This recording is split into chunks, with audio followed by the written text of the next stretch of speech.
advancement of civilization best takes place in the context of the rule of law, the liberal international order, sovereign nations, the protection of property rights, all the things that our founders knew so well.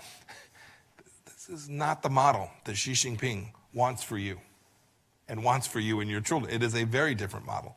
It is a model that ultimately collapses upon itself. But in the meantime, we have an obligation to protect and secure American prosperity. And when we do, I can say this with certainty, when we do, citizens all across the globe will benefit from that. It's the challenge between the ideas that we have in the West and an authoritarian model that has been adopted by the Chinese Communist Party with this sole intention of spreading it as the predominant model around the world. I, with all my heart, I can tell you, President Cabrera, that is not in the best interest of people anywhere, including inside of China. I was in a NATO meeting with my foreign minister counterparts earlier last week. NATO grew out of the challenge of the Soviet Union and was very focused on confronting the Soviet Union and then Russia.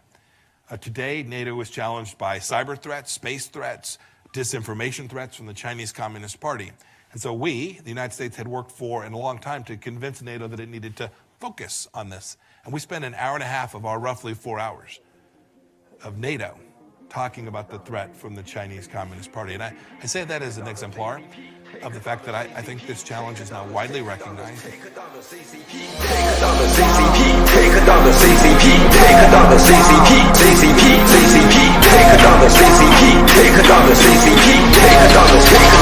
Take down the CCP, take down the CCP. Follow me and I'ma set us free. Take down the CCP. Let me tell you what I've been through, baby. Live the life that was hell.